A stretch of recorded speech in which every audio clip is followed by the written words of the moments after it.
बहन साथियों, जय श्री राम, जय बजरंगबली, हर हर महादेव।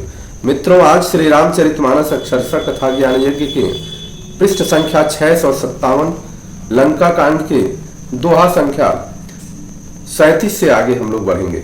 पिछले दिवस में हमने देखा कि किस प्रकार से अंगद जी अब रावण का मान मर्दन करके प्रभु श्री राम जी के पास लौट चुके हैं, और आज के दिवस में हम ये देखेंगे कि किस प्रकार से प्रभु श्री रामचंद्र जी अंगद से पूछते हैं कि कैसे तुमने मान मर्दन किया।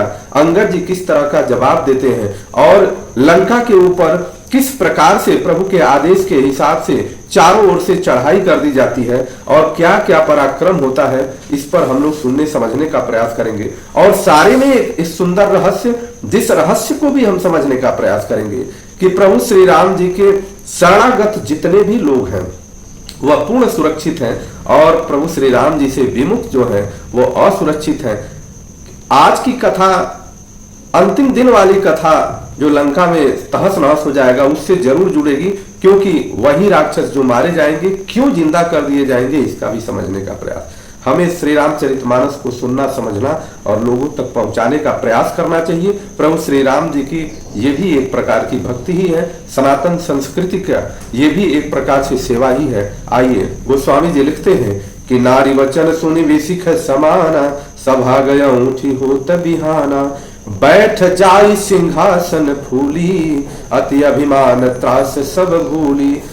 मंदोदरी रावण को समझा रही थी और ये सारी बात सुनते और सुनाते पूरी रात बीत गई, और उसके बाद रावण फिर से अपने दरबार में सिंहासन पर जाकर के अभिमानित होकर के फूल करके बैठ गया। फूल के बैठना का अर्थ यह है कि वह सारे जितने भी उसके साथ अपमानजनक चीजें थी वह सबको भूल करके और अपने अभिमान को सामने रख करके वह बैठ गया, गर्व से बैठ गया।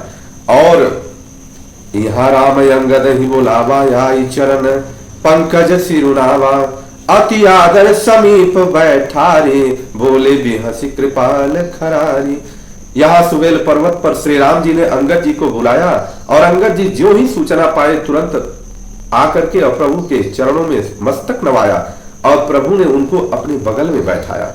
यहां समझने की बात है, जब आप प्रभु श्री राम जी का कार्य करेंगे अर्थात आप समझ पाएंगे कि हमारे जीवन का मूल उद्देश्य क्या है, अर्थात जो श्री राम जी या जो ईश्वर के द्वारा दिया गया ये सुंदर जो जीवन है वह जीवन प्रभु को ही समर्पित है, तो प्रभु अपने बगल में बैठाएंगे, ऐसा यह देखने को मिल रहा है।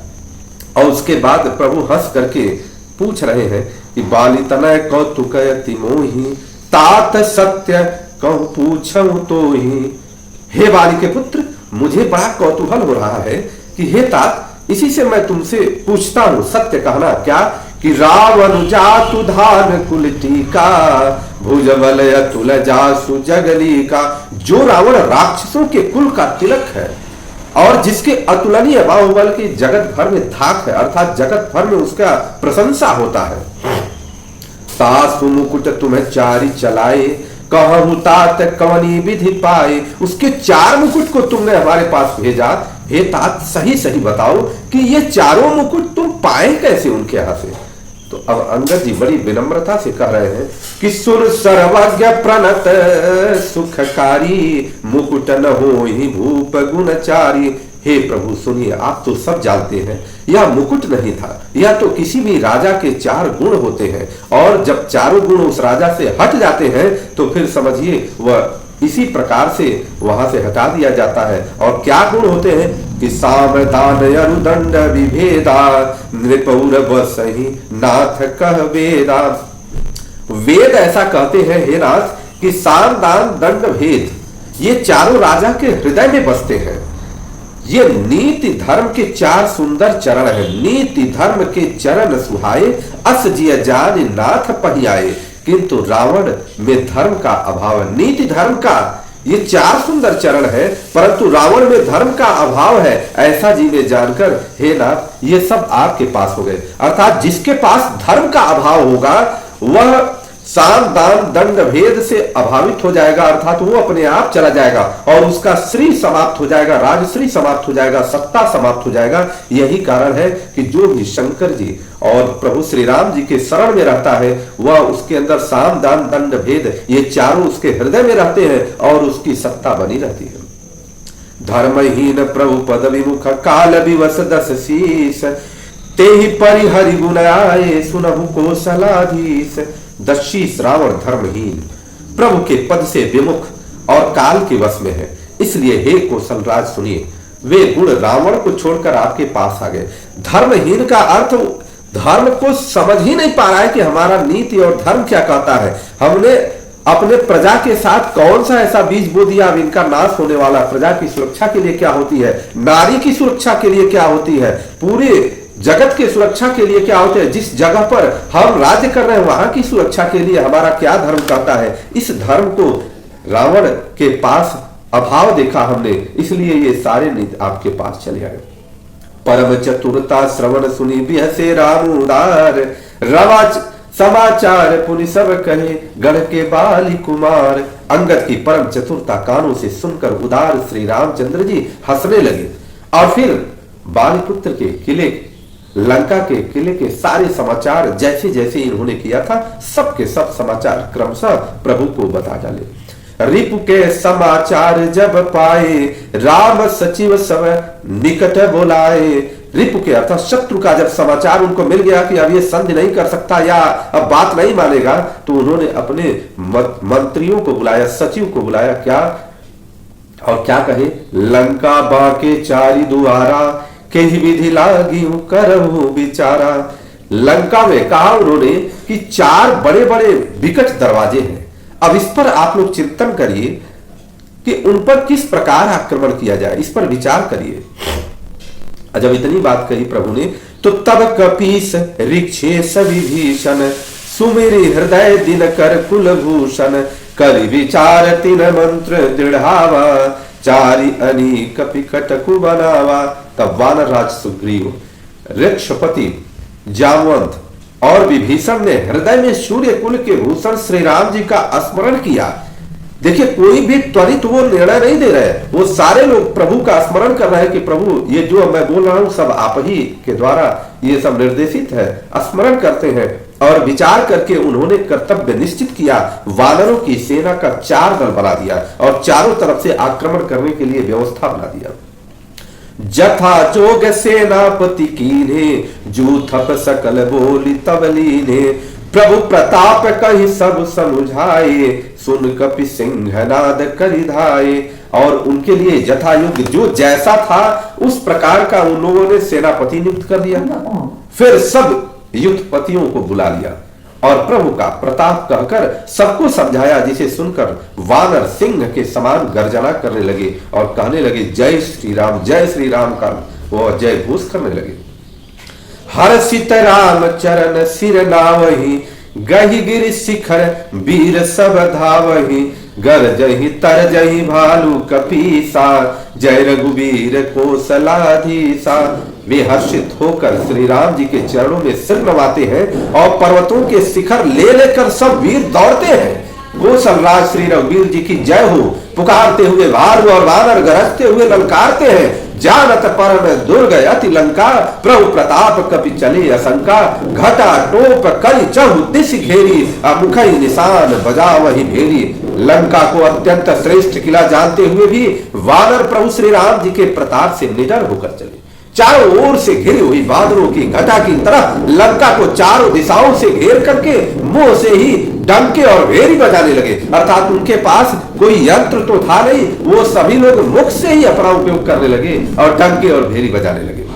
जयति राम जय लक्ष्मण जय कपीस सुग्रीव। गर्जहि सिंहराज कपि भालू महाबल शिव।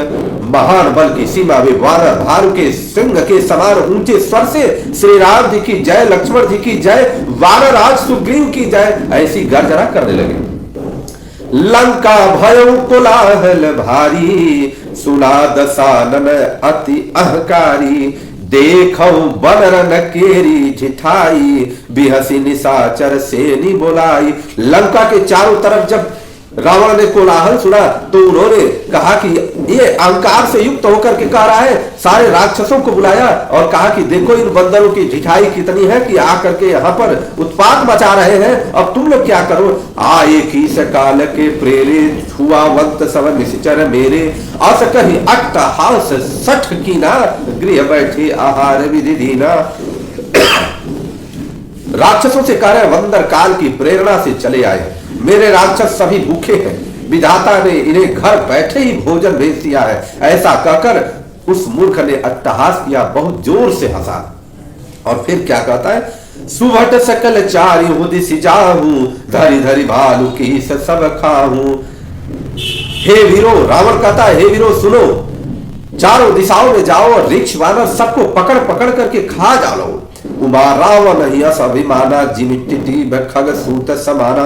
शिव जी कहते हैं कि हे उमा सुनो, रावण को ऐसा अभिमान हो गया कि जैसे कोई टिटहरी होती है और पैर ऊपर करके सोती है और उसको लगता है कि हम बादल को हम रोक सकते हैं। ऐसा क्या संभव हो सकता है? नहीं हो सकता।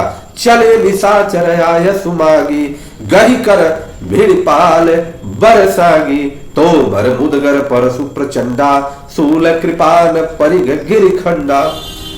आज्ञा पाकर और हाथों में उत्तम भेद बाल सांगी अर्थात बर्छी तोमर मुदगर प्रचंड फरसे ले करके दुधारी तलवार परिद और पहाड़ों के टुकड़े ले करके राक्षस चल दिए। अजिमि अरुणोपल निकर निहारी धावहि सट खग बांसहारी चोच भंग दुख तीनहि न सूझा तिविधाय मनुजादय बूझा। जैसे मूर्ख मांसाहारी पक्षी लाल पत्थरों का समूह देखकर उस पर टूट पड़ते हैं और उनको पता नहीं होता कि ये लाल पत्थर है, अर्थात इस पर चोंच मारने पर तुम्हारा चोंच ही टूटेगा, पत्थर का कुछ नहीं होगा। इससे चोंच टूटने का दुख उन्हें नहीं सूझता। वैसे ही ये बेसमझ राक्षस है जो बानरों को बानर समझ रहे हैं और उनको खाने के लिए दौड़ रहे हैं। नान आयुध सर चाप धर जातु धान बलवीर कोट कमूरनि चढ़ी गए कोटि कोटि रणधीर। अनेकों प्रकार के अस्त्र शस्त्र और धनुष बाण धारण किए करोड़ों बलवान और रणधीर राक्षस वीर परकोटे के कंगूरे पर चढ़ गए। कोट कंगूरनि सोहहि कैसे मेरु के सृगनि जनुघन बैसे बाजई ढोल निशान जुझाऊ सुनि धुनि होई बटा निशान चाऊ। वे परकोटे के कंगूरों पर कैसे शोभित हो रहे, बारो सुमेर के शिखरों पर बादल बैठे हो। जुझाऊ ढोल और डंके आदि बज रहे हैं और ध्वनि सुंदर योद्धाओं के मन में चाव हो रहा है। बाजई भेर नफीरी अपारा असुनि कादर उर जाहि दरारा। इस प्रकार से अगणित नफीरी और भेरी बज रही है जिसे सुनकर कायरों के हृदय में भी दरारें पड़ जा रही है। देखी न जाई कपिन के ठट्टा अति विशाल तनु भालु सुभट्टा। उन्होंने जाकर अत्यंत विशाल शरीर वाले महान योद्धा बानर और भालुओं के समूह देखे। धावहि गदहि न अवघट घाटा पर्वत फोरी करहि गही बाटा कट कटाई कोटि न बट गर जई दसन ओट काटहि अति तर जई। वे रीछ वानर दौड़ते हैं, ऊंची नीच विकट घाटियों की कुछ भी नहीं गिनते, अर्थात जिस प्रकार से हम वहीं से दौड़े हुए हैं। पकड़कर पहाड़ों को फोड़कर रास्ता बना लेते हैं। करोड़ों योद्धा कटकटाते हुए गरजते हैं और दांतों से ओठ काटते हुए खूब डर पाते हैं, डपटते हैं। इस प्रकार से उतरावन इत राम दुहाई जयति जयति जय परी लड़ाई। उधर रावण की जय बोली जा रही है राक्षसों के द्वारा, इधर श्री रामचंद्र जी की जय जयकार हो रही है। जय जय जय की ध्वनि होते ही लड़ाई छिड़ गई। निश्चर शिखर समूह है ढहाई अकूद धरण कपि फेर चलावई। राक्षस पहाड़ों के ढेर शिखरों को फेंकते हैं, वानर कूद कर उन्हें पकड़ लेते हैं और वापस उन्हीं को उनकी ओर चला देते हैं और ये निस्तेज होने लगते हैं। धर कुधर खंड प्रचंड मरकट भालु गढ़ पर डारही झटपट ही चरण गई पटकी मही भजी चलत बहुरी पचा रही अति तरल तरुण प्रताप तर पही तमकी गढ़ चढ़ी गए कपि भालु चढ़ी मंदिरन राम जसु गावत भय। प्रचंड वानर और भालू पर्वतों के टुकड़े ले लेकर किले पर डालते हैं।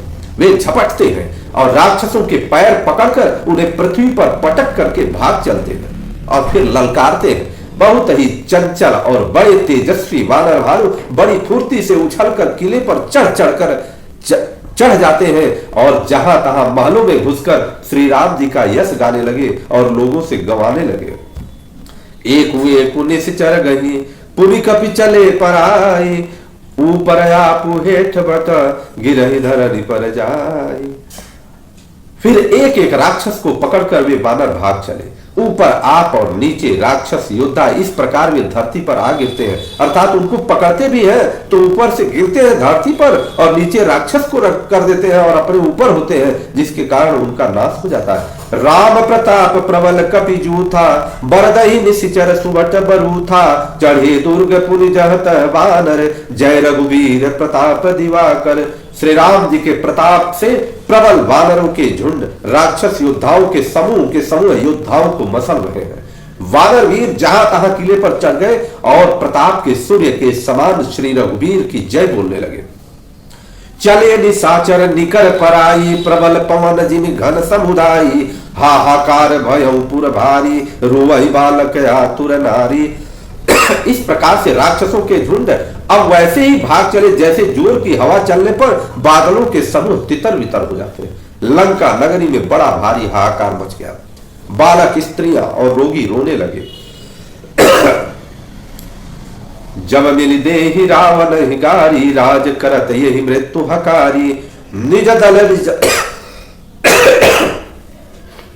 दल विकचल सुनीते ही काना, अब फेरी सुबट लंकेश रिसाना। सब मिलकर रावण को गालियां देने लगे और राज्य करते हुए इसने मृत्यु को बुला लिया, ऐसा कहने लगे।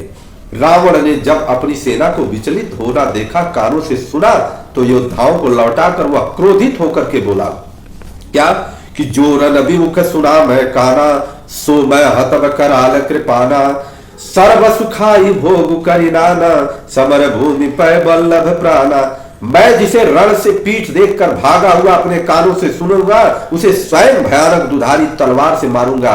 मेरा सब कुछ तुम लोगों ने खाया और भांति भांति के भोग किए, अब रणभूमि में प्राण प्यारे हो गए और भाग निकले। रावण इस प्रकार से लोगों को, अपने राक्षसों को ललकारता है। यहाँ पर कितनी सुंदर नीति है। अगर भोज्य पदार्थ भी आपका असंवैधानिक है, अर्थात भोज्य पदार्थ भी तामसी है, तो उसके खाने के बाद आपके अंदर साहस अडिग नहीं हो सकती, साहस डिग जाएगी। चाहे राजा या चाहे खिलाने वाला कितना भी ताकतवर हो, आप उसके साथ खड़े नहीं हो पाएंगे। परंतु जब भोज्य पदार्थ सात्विक होगा तो आप अडिग रहेंगे। आप वहां से किसी भी प्रकार का जो निर्णय लेंगे सात्विक रूप से, उस निर्णय पर डटे रहेंगे।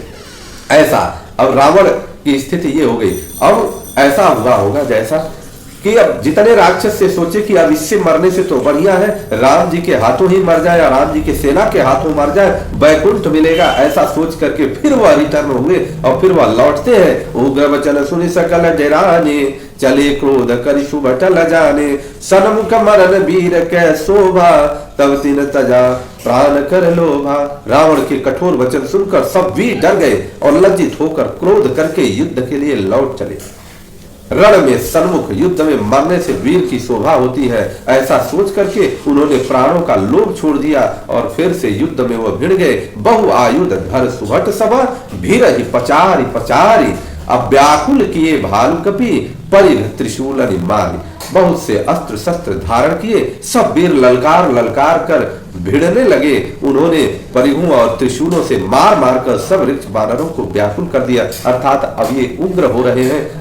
और इस प्रकार से लड़ाई छिड़ गई। आगे अगले दिन आप सभी लोगों का मंगल हो।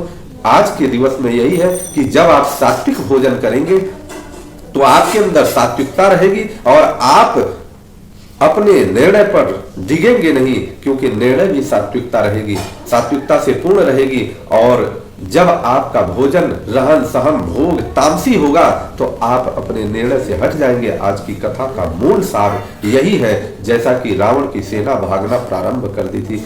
बोलिए माता जानकी की जय, प्रभु श्री रामचंद्र की जय, लखन भैया की जय, हनुमान जी महाराज की जय, माता पार्वती की जय, भगवान भोलेनाथ की जय। हर हर महा